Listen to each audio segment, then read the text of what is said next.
Bonjour à toutes et à tous. Cher François Baudier, cher Laurent Chambaud, Madame la Présidente, chère Madame Fèvre, chers collègues. Loi de bioéthique oblige, je ne peux malheureusement pas être présent ce jour pour participer aux assises de la Fédération nationale d'éducation et de promotion de la santé et vous prie de bien vouloir m'en excuser.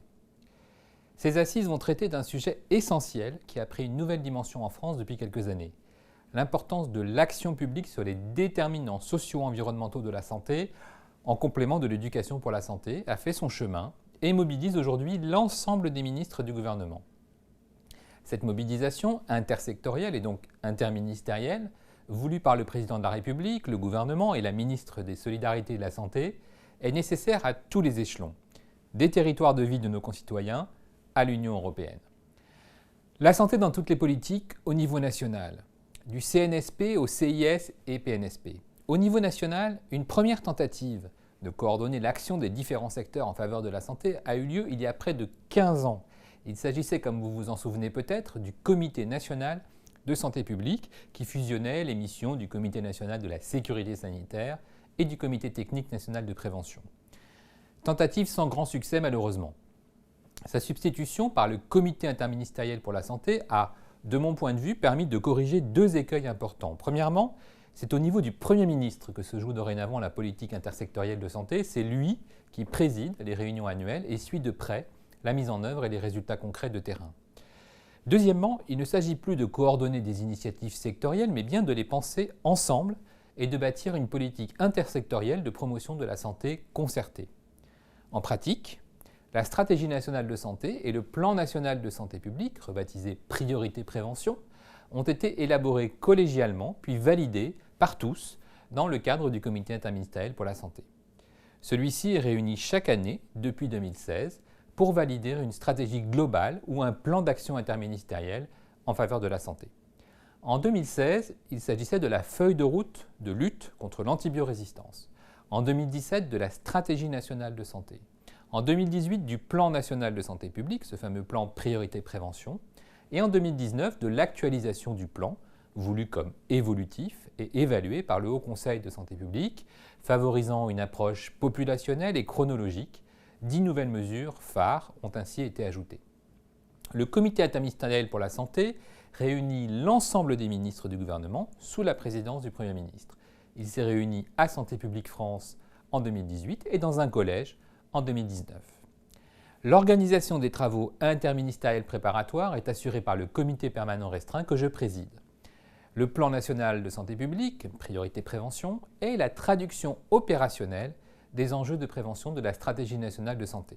Il s'agit d'un plan chronologique, organisé selon les âges de la vie, abordant tous les sujets, toutes les populations, tous les lieux de vie et favorisant une approche globale dite One Health, action sur les déterminants socio-environnementaux de la santé, comme éducation pour la santé. Multithématique, intégratif, cohérent et d'approche transversale, il est mis à jour chaque année dans le cadre du Comité interministériel pour la santé. À sa sortie en 2018, le plan Priorité Prévention comprenait 150 actions, dont 25 mesures phares qui portaient en priorité sur la santé des enfants et des jeunes. En 2019, 10 nouvelles mesures phares ont été ajoutées, en priorité sur l'alimentation et l'activité physique. En 2020, des mesures phares sur la santé environnementale seront présentées. La mise en œuvre de ces mesures se fait au niveau national. Une trentaine d'administrations centrales sont impliquées, mais aussi la MILDECA, les agences nationales, en particulier Santé publique France, ou encore la CNAM. Il s'agit de mesures qui concernent directement la population et ses environnements de vie. Les mesures qui concernent les institutions, les professionnels ou encore les études et la recherche continuent de figurer dans les plans thématiques existants. Nous avons aujourd'hui une politique volontariste de santé publique favorisant la prévention, la promotion de la santé, l'éducation en santé. En termes de gouvernance, nous disposons avec le Comité interministériel pour la santé et le Plan national de santé publique d'instruments nouveaux et intégratifs qui fonctionnent bien.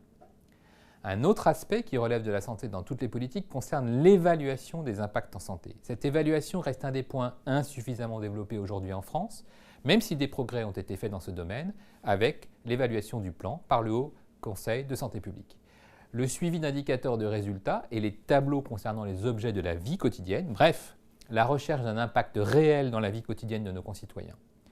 Récemment, par exemple, le Premier ministre a souhaité qu'un groupe d'experts évalue l'impact sanitaire et environnemental de l'accord économique et commercial entre le Canada et l'Union européenne. Cette démarche est nouvelle. La santé dans toutes les politiques peut être aussi abordée sous l'angle financier. De ce point de vue, un premier document de politique transversale qui recensera les dépenses de l'État en faveur de la prévention, promotion de la santé des différents ministères sera bientôt disponible, probablement d'ici la fin de l'année. L'annexe détaillée et dédiée du PLFSS permet aussi de comprendre l'investissement important en termes de prévention et de promotion de la santé. Ces différents petits succès, comme disent nos amis québécois, me laissent penser que les conditions nécessaires à la mise en place d'une santé dans toutes les politiques semblent globalement réunies.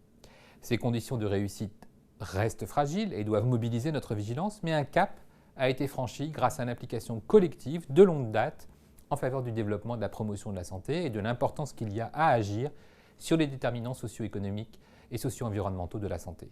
Je sais à quel point, à l'époque, le CFES et son réseau, puis l'IMPES, les IREPS et la FNES ont déployé toute leur énergie à mener ce combat.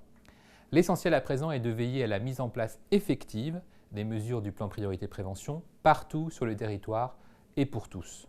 C'est sur cette phrase et cette phase clé dite du dernier kilomètre que nos efforts doivent être portés.